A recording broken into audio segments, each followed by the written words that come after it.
গর্ভাবস্থার পুরো সময়টি গুরুত্বপূর্ণ, তবে গর্ভাবস্থার শেষের দিকে গর্ভবতী মা এবং পরিবারের কিছু অতিরিক্ত করণীয় রয়েছে যা আজকের ভিডিওতে জানতে পারবেন।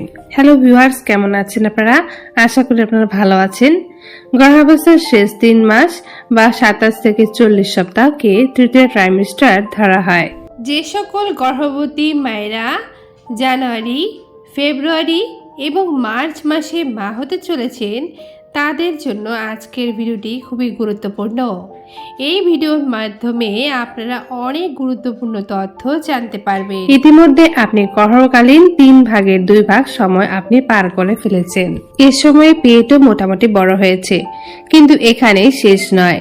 শেষ 3 মাসে আপনার পেট আরো বড় হবে, সেই সাথে বাচ্চাটা ধীরে ধীরে বেড়ে উঠবে। গর্ভাবস্থার শেষ 3 মাসে গর্ভের বাচ্চা ও মায়ের মধ্যে কি কি পরিবর্তন আসে এবং এই সময়ে করণীয় ও বর্জনীয় সম্পর্কে জানতে ভিডিওটি শেষ পর্যন্ত দেখতে ভুলবেন না।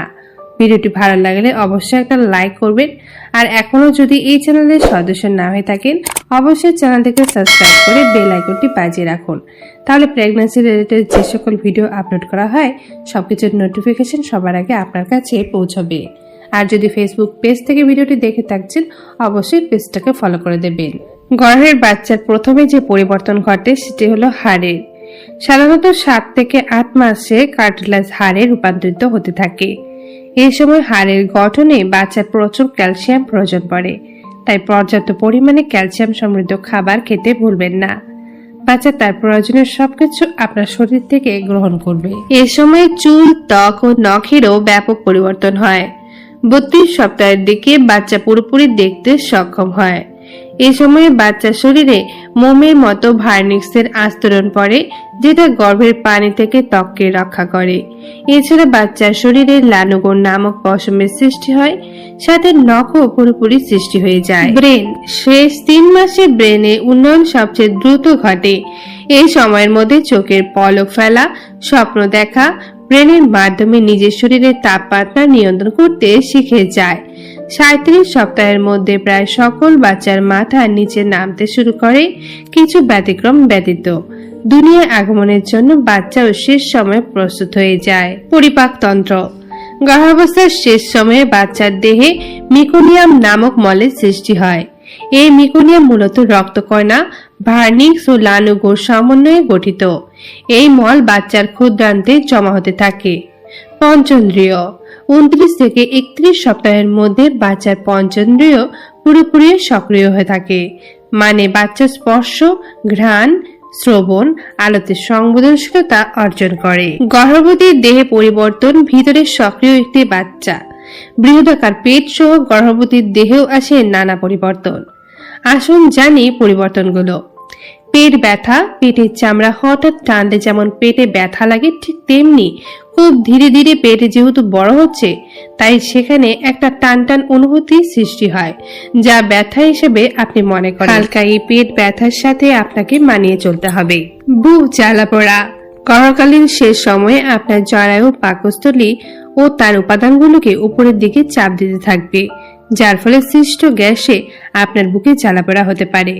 জ্বালাপোড়া বেশি হলে ডাক্তার দেখিয়ে হালকা কিছু ওষুধ সেবন করতে পারেন। সংকোচন প্রসারণ, সন্তান প্রসব প্রক্রিয়ার প্রস্তুতি হিসেবে আপনার জরায়ুতে থেমে থেমে সংকোচন প্রসারণ হবে, যেটা আপনার কাছে ব্যথা হিসেবে মনে হতে পারে, তবে এটি স্বাভাবিক ঘটনা।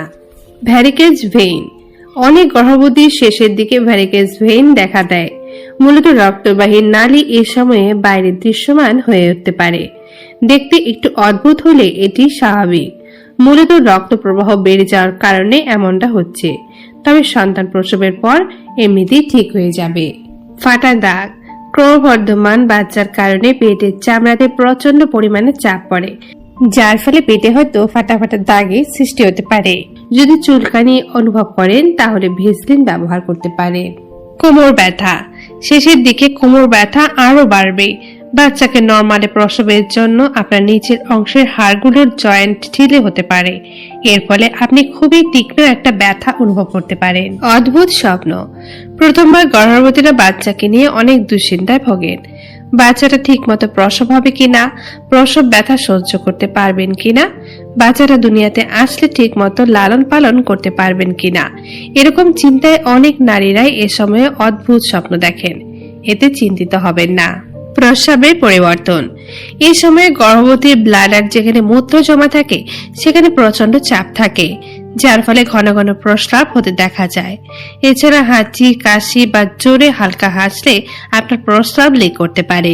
এতে ভয় পাওয়ার কিছু নেই, এটা পুরোপুরি স্বাভাবিক বিষয়। স্তন নিঃসরণ।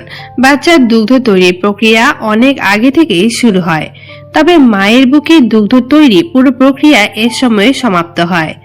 অনেকের স্তন থেকে ঘন বা পাতলা তরল নির্গত হতে পারে, আবার অনেকের নাও হতে পারে। দুটোই স্বাভাবিক ঘটনা। শেষ 3 মাসে কি করণীয়? গর্ভের বাচ্চার নড়াচড়ার প্রতি খেয়াল রাখুন। শেষের দিকে পেটের জায়গা কম থাকার কারণে নড়াচড়া বেশি করতে না পারলেও তার গতিবিধি নিয়মিত থাকবেই। নড়াচড়া অনেক কমে গেলে সাথে সাথে ডাক্তারকে জানাতে হবে। নিজের ওজন ঠিকমতো বাড়ছে কিনা সেটা যাচাই করুন। আপনার ওজন ঠিক আছে কিনা জানতে অবশ্যই কমেন্ট করুন। আর অবশ্যই আপনার উচ্চতা, গর্ভধারণের আগের ওজন ও কত সপ্তাহ চলছে সেটা উল্লেখ করতে কিন্তু ভুলবেন না। ডাক্তারবাবু নিষেধ না করে থাকলে ঘরের হালকা কাজকর্মের মাধ্যমে সক্রিয় থাকুন। দৈনিক 20 মিনিট হাঁটার চেষ্টা করুন। শেষ ট্রাইমেস্টারে অন্ততপক্ষে 2 বার ডাক্তারি চেকআপে যাওয়া উচিত। 28তম সপ্তাহে এবং 34তম সপ্তাহে ডাক্তার দেখান। আপনার ও বাচ্চার শারীরিক অবস্থা সম্পর্কে এ সময় আপডেট পাবেন, আর অবশ্যই ডাক্তারকে প্রশ্ন করে সব উত্তর জানবেন। আপনার সন্তান কোথায় জন্ম হবে সে বিষয়ে এখন থেকেই পরিকল্পনা করুন।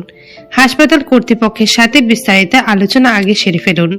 যদি ঘরে প্রসব করাতে চান তাহলে প্রশিক্ষিত দায়ের খোঁজ রাখুন, এবং দরকারি মুহূর্তে কোনো ডাক্তারকে কল করবেন সেটাও কিন্তু জেনে রাখতে হবে। প্রসবের সময় অনেকেই হঠাৎ রক্তের প্রয়োজন হতে পারে, তাই আপনার গ্রুপের কমপক্ষে 3 জন রক্তদাতার খোঁজ রাখুন। সাথে সাথে অর্থনৈতিক বিষয়ে আগে প্রস্তুত থাকুন।